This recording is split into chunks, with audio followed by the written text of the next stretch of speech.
Tonight we are going to wrap up our discussion of the cults. We looked at several cults over the last few months. And tonight we're going to be looking at the cult called Scientology, or officially the Church of Scientology. And as I mentioned last time, my former boss at the Apologetics Resource Center in Birmingham, he half jokingly, half seriously, I think probably more seriously, as you'll see later, he said on more than one occasion that Scientology is not really a cult. It's a terrorist organization masquerading as a cult. And what he means by that, well, it's probably pretty obvious. It means that they're worse than a cult, right? And as I get into this in a few minutes, I'll explain why he said that, why he means that. You may not know that much about this organization, but if you know anything about their history, you probably have a hint as to why some of that might be true. What I just said. But this cult was begun by a man named L. Ron Hubbard. L. Ronald Hubbard. He goes by L. Ron Hubbard. And he was born in 1911 in Nebraska. He spent some time in the Navy before World War II, if I'm not mistaken. I might not have the timeline exactly right. But he made a name for himself in the 30s and 40s as a science fiction writer. He wrote published many science fiction novels and short stories in sci-fi magazines, and was moderately successful at that. Maybe that's an understatement. I think he wrote over, by one account, over 200 sci-fi novels and short stories. And when we get into this religion and learn more about it, the connection to him being a science fiction writer is going to probably be pretty obvious. It's relevant, his background as a science fiction writer. But as he was making a living as a sci-fi writer, by the way, back in those days, they usually, especially when you wrote short stories, this is still true, by the way, if you publish a short story in a magazine, they usually pay you by the word, right? And I don't know what the going rate is now, but when he was writing, it was a penny a word, right?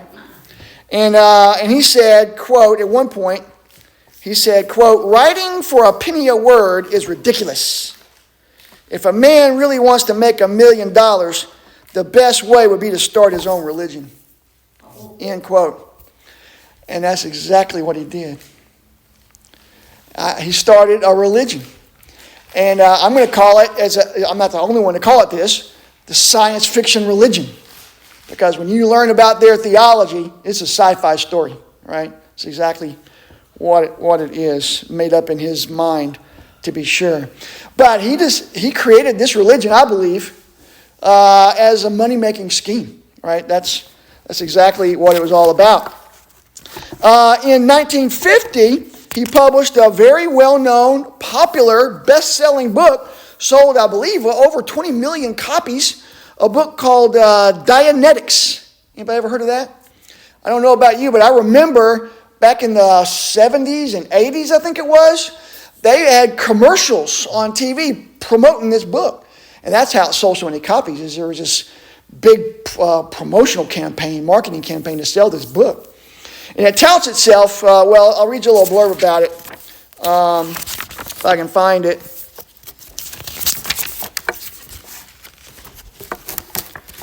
Dianetics is actually a term that they use in Scientology, but the book, this name's Dianetics, is all about this. That Dianetics is a methodology used to, quote, uncover the source of unwanted sensations and emotions, accidents, inquiries, and psychosomatic illnesses, and sets forth effective handlings for these conditions, end quote.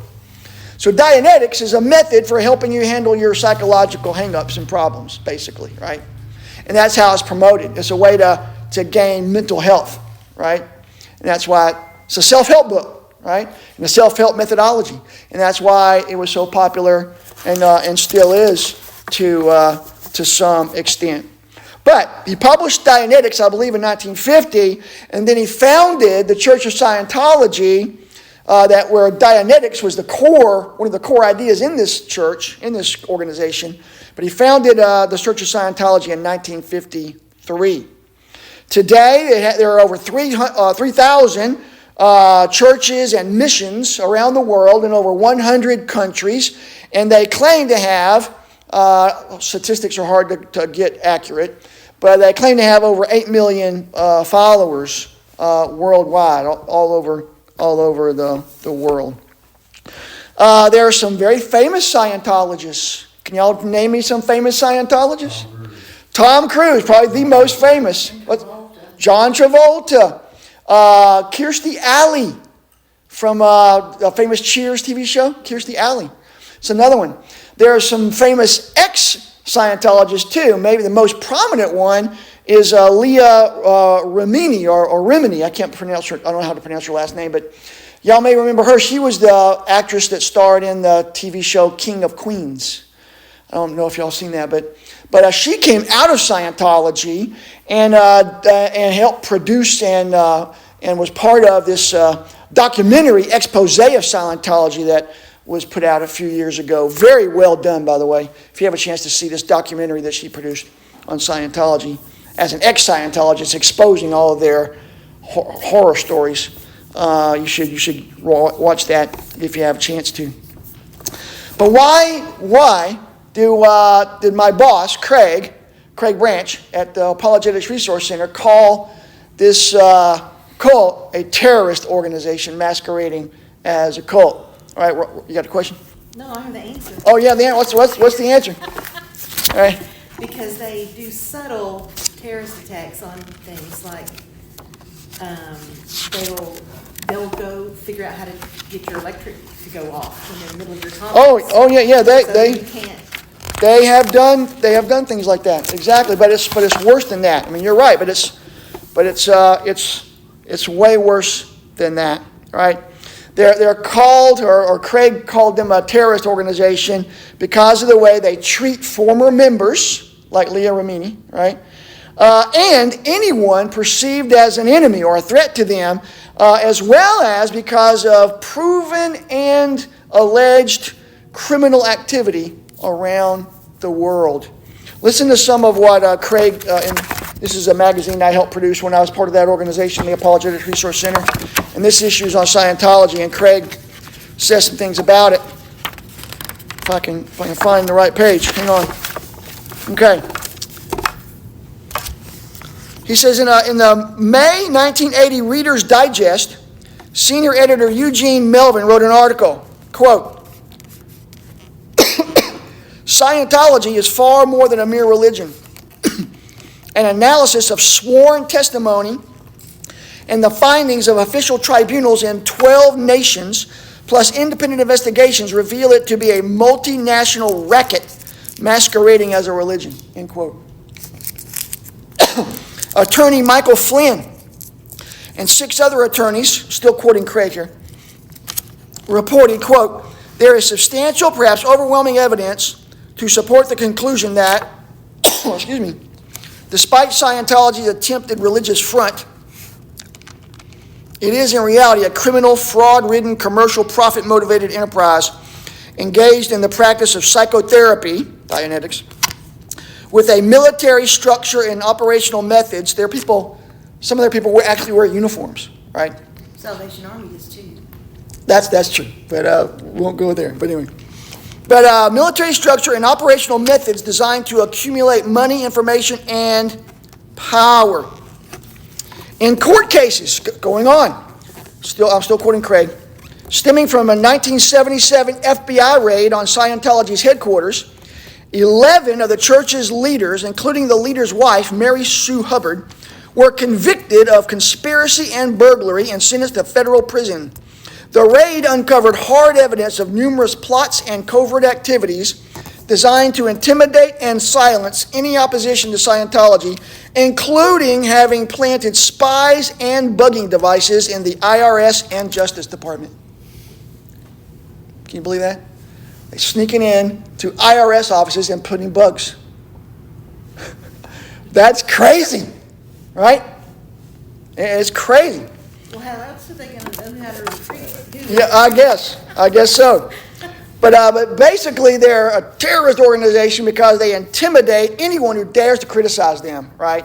And they are very well known for taking people to court. You speak out against Scientology, you're risking a lawsuit, right? Basically, so you have to be very careful what you say and make sure you get it accurate. And I hope I get it right tonight. But anyway, so I'm quoting a lot of people tonight. So this is not coming from me. All right. Anyway, all right, enough of that. Well, they call themselves a church, right? The Church of Scientology, and that's how they got their tax-exempt status, right, as a church. Although that was revoked some years later because of some of this criminal stuff, right? But anyway, they even claim that their beliefs are compatible with Christianity. And then, by the way, every other religion too. But they're not. As we get into their beliefs, you're going to find out that they have very little in common with Christianity at all, right? Very, very little. You'll see. So let's just go back and kind of start at the beginning. I want to talk about how most people are introduced to Scientology for the first time, if it's not in a class like this or a church setting. If they're introduced to actual Scientologists for the first time, it's usually because they reach out to people who are wanting, like as I said earlier, self-help or help dealing with their psychological issues, right? And they will come to people and meet people, and they will say, "We can help you with your problems." They'll even invite people to seminars to learn how to overcome all the things that are dragging you down and keeping you from reaching your potential and being everything you want to be and need to be.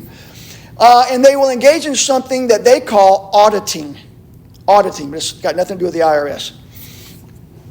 What they'll do is they'll sit you down at a table. They'll put these, there's a picture of it right there. These little metal, you've done this. I've done it, right? And Craig Branch has done it, right? These little metal tubes connected to a machine that they call an e-meter, right? An electro something or other meter. I had it written down somewhere and now I lost it. Anyway, it's basically, they won't call it this, but it's basically a crude lie detector, right? And they will ask you questions while you're. Mood ring. Yeah, but maybe a little more sophisticated. But while you're holding these electrodes, what it basically is, they'll ask you probing questions, right? And they'll begin to diagnose you, right? They'll ask you questions about your background and your upbringing and the problems you're having and your worries that you have and problems you're facing and things like that. And they will take note of how the machine is reacting to the things that you're talking about, right? And they will, quote unquote, uncover through this process, they'll uncover what they call engrams. engrams. Engrams. Not enneagrams, that's another thing, right? Engrams. And what are engrams? Well, they're basically the record of traumatic experiences that you've had in your past that are causing you problems in the present, right? And that's why I've already connected this to psychotherapy, right? So they will reveal to you what these engrams are, and they'll ask you to describe experiences that you've had in the past that were troubling to you, right? You know, my dog died when I was 3, or or whatever, or my dad beat me, or whatever it was, right? And they will then once they learn these things about you, they will begin to tell you about your hang-ups and why you're having trouble now. It's all because of these things in the past, right? And these engrams are these records in your mind of these past experiences, right? And so, of course, what's the recommendation? Well, they're going to say, well, what you need to do, you need to get rid of these engrams, right? You need to get past these things. You need to get these things erased, right, from your mind so that they're not affecting you anymore, right? And so they will recommend a course of study that and what I would call, they won't call it this, but what I would call psychotherapy, right? therapy where they ask you questions and they help you learn to put these things out of your mind and not let them bother you anymore, right? But of course, they're not going to do this for free. They're going to recommend this course of study and therapy, but they're going to charge you money for it, right? Right? And that's how they get you hooked, right? And by the way, I mentioned that there are a lot of famous Scientologists. Why are there so many famous Scientologists? Because they target these people, right? They want these people on their rolls, right? Because if Tom Cruise takes this seriously, well, maybe you and me, Nathan, will take it seriously too, right? Wow, we want to be like Tom Cruise, right? And all that. So, but anyway, so... Yeah, we don't want to be short, yeah. But he's tall in his mind, right? So let me read you a little bit what Rhodes, this is a guy named Ron Rhodes who wrote a book on cults. He has some stuff on this.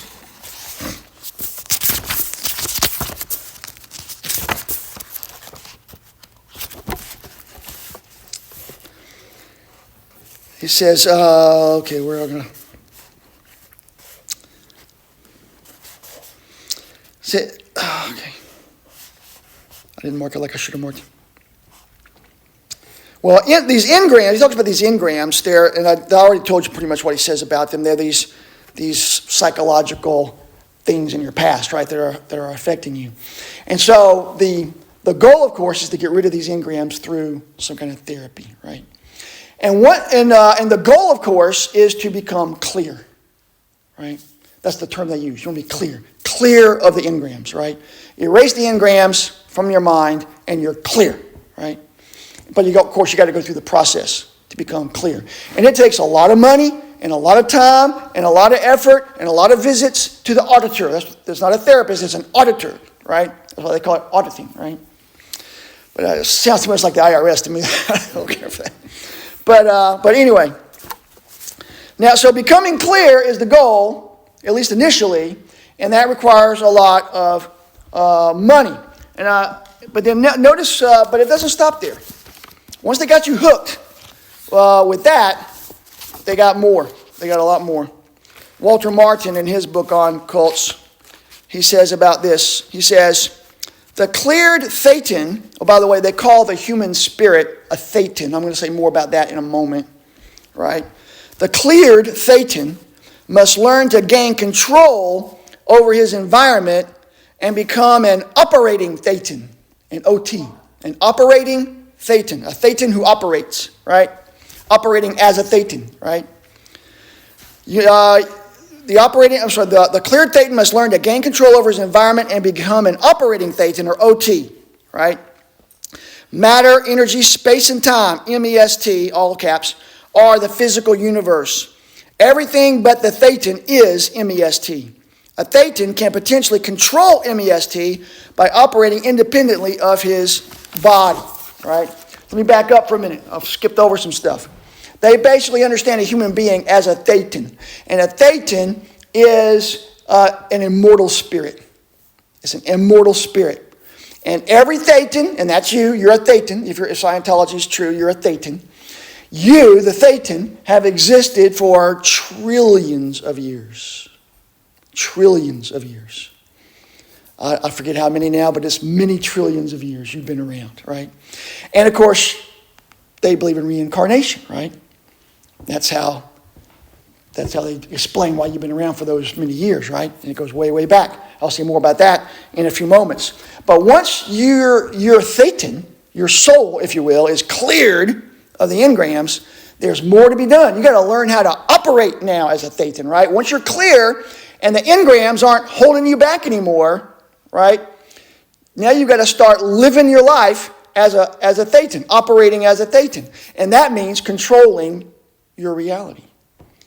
A thetan can potentially control all of reality, make reality, control matter, energy, space, and time, right? Become, we're going to see a little bit later, to become godlike, pretty much. To become a god, more or less, right? Yeah, we're already on the science fiction track, right? So you got to begin to learn how to operate as a Thetan, right? And now we're already learning now their underlying philosophy and their underlying worldview. You don't start learning this stuff about you being a Thetan and this immortal spirit and being able to control matter and energy with your will, right? You don't begin to learn these theological beliefs until you're already in the past clear stage, right? And moving up the stages. So you move into the OT level, right? Operating Thetan level, but there are several levels of that.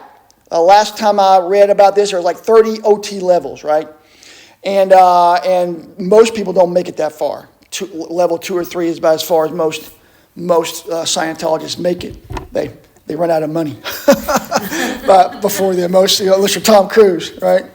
Or John Travolta, right? So let's look at some of the rest of their beliefs. I've already mentioned that they said that you are a immortal spirit, this Thetan they call it. But one cult writer, Richard Abanis, he goes on to say this about it, to get some more background to their beliefs on this. Quote, trillions of years ago, this is what they believe, trillions of years ago, long before anything as we know it existed, there were countless immortal beings known as Thetans who found themselves bored with eternal life. In an effort to rid themselves of the doldrums, they decided to collectively create the universe and everything in it. Their hope was to have a realm in which to play the game of life and pass the time. But the Thetans soon faced a problem on which they had not planned. As spiritual beings, they could not function within their physical creation. The Thetans solved this dilemma by building bodies for themselves, the human form being only one of many different appearances. So, of course, there's aliens in other places, too. There are different shapes and sizes, different kinds of creatures, right, that these Thetans live in or among, right? Anyway, does that sound weird enough, Janet? Oh, you haven't heard nothing yet. You haven't heard nothing yet, right?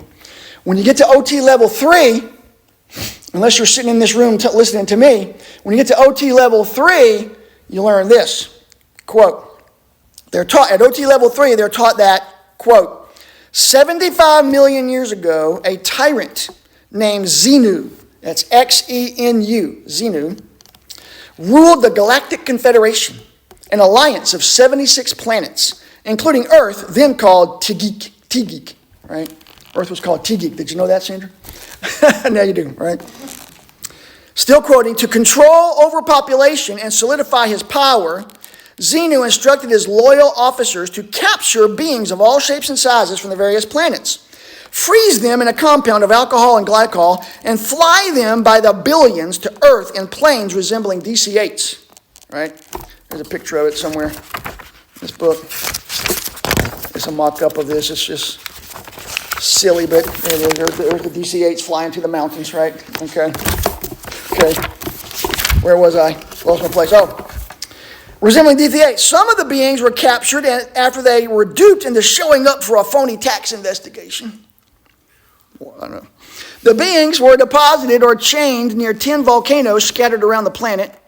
After hydrogen bombs were dropped on them, their Thetans were captured by Xenu's forces and implanted, that's a key word for them, this idea of implanting, I'll come back to that, implanted with sexual perversion, religion, and other notions to obscure their memory of what Xenu had done.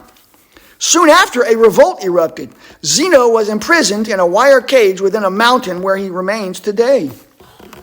But the damage was done. During the last 75 million years, these implanted Thetans have affixed themselves by the thousands to people on earth, called body Thetans. They overwhelm the main Thetan who resides within a person, causing confusion and internal conflict.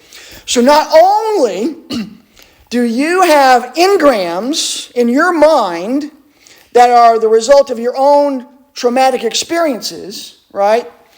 But you are possessed by thousands of body Thetans, these ancient Thetans that go way back to this revolt against Xenu, right? These body Thetans have attached themselves to your body and possess you, and they have engrams and implantations that are engrams, and those engrams affect you, right? So not only do you have to get rid of your own engrams, you got to keep progressing up the chain to get rid of all the body thetans and slough them off, right?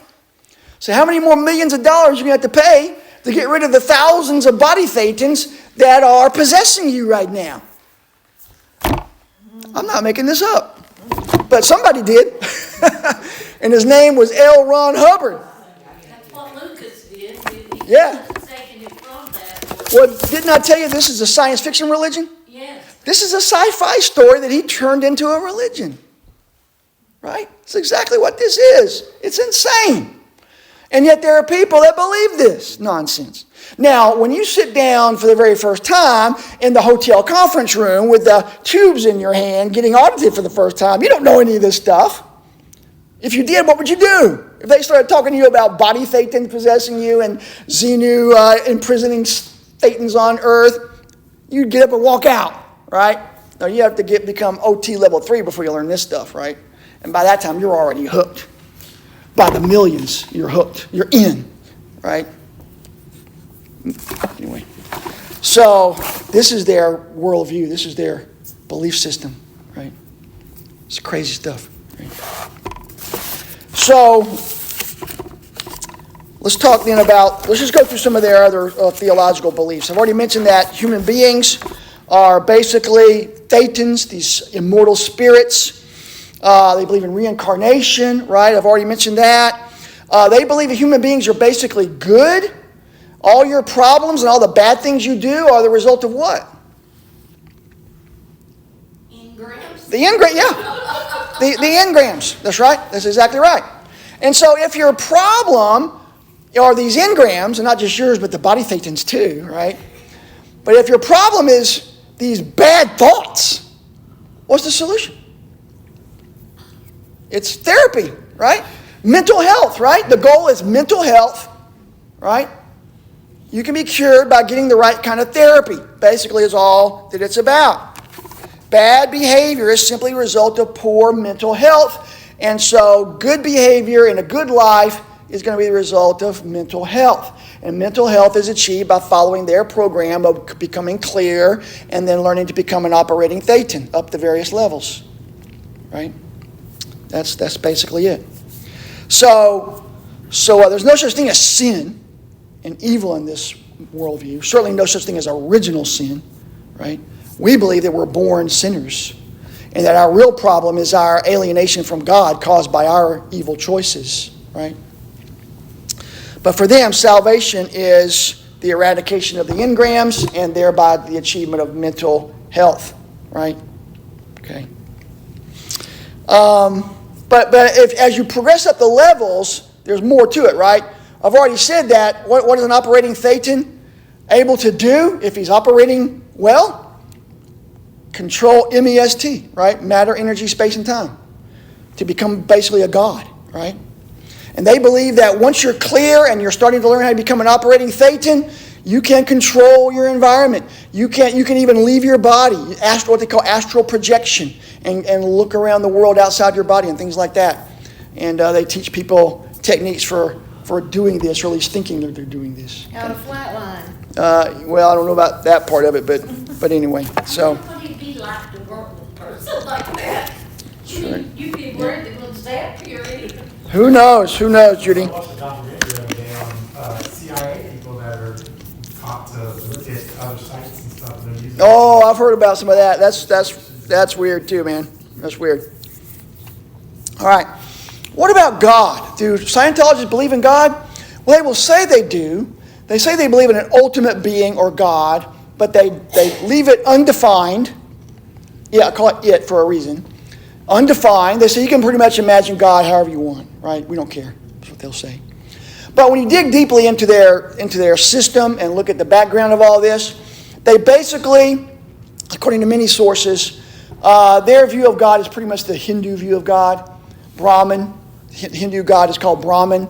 And he's basically, well, they're pantheists. They believe in pantheism. Pantheism is the idea that God is everything and everything is God, right?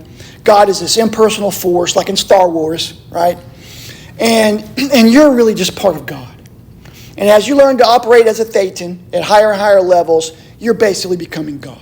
Or realizing your inner divinity that you always had to start, but we're being kept back from by the engrams and the body thetans. All right?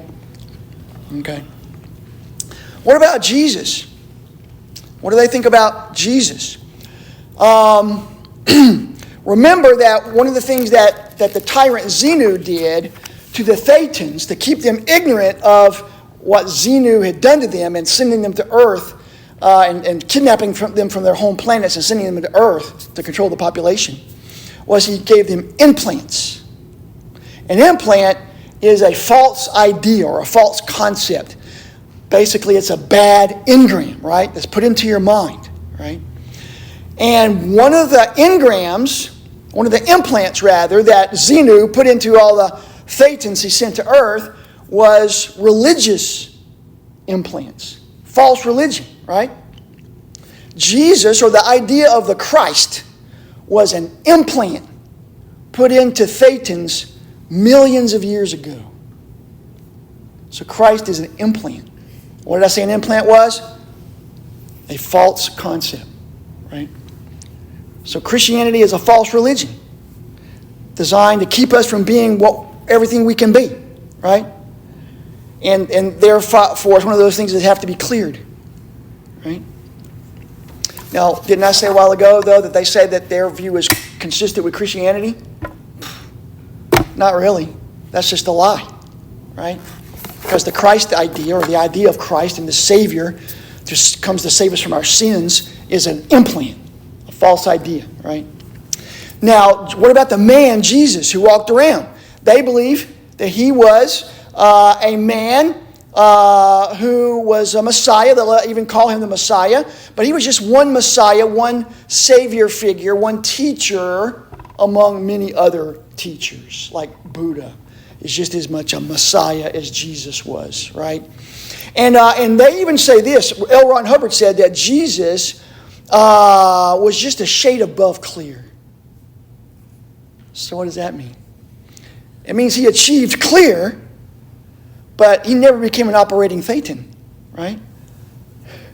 So Tom Cruise is way, way beyond Jesus now, right? Operating at a higher level, right, than Jesus did. Jesus was just a shade above clear, right? This is not consistent with what we believe, is it? This is. Oh well, he didn't have enough. He didn't have enough money. Yep. Yep. Oh well. Anyway. His spouses, Say again. did his spouses believe this too? L. Ron Hubbard's spouses, or Tom Cruise? Well, two of them apparently did and didn't. Katie Holmes and Nicole Kidman divorced him and left Scientology. They were Scientologists too, but they left it. So whether they ever really believed it, I don't know, but they don't believe it now, according to what I've read. Right? I'm not an expert on their biography. Well, I don't know. I'm sure he had at least a part to play in it. I can't imagine not having a part to play in. So do they pay for all these sessions? What Oh do they yeah, pay? Is that- yeah. They're paying for sessions with an auditor who asks them questions and teaches them techniques and things to reveal their engrams and learn how to get beyond them, like a psychotherapist would, right? Yeah. Do they have structure so that they have certain people doing the testing? Oh, yeah. Hierarchy? They have people who are trained to do this, trained to do the auditing with the machines, and other higher level auditors. Yes, and they actually have published materials that you work through with the auditor, where you do writing in response to questions and things like that, teaching.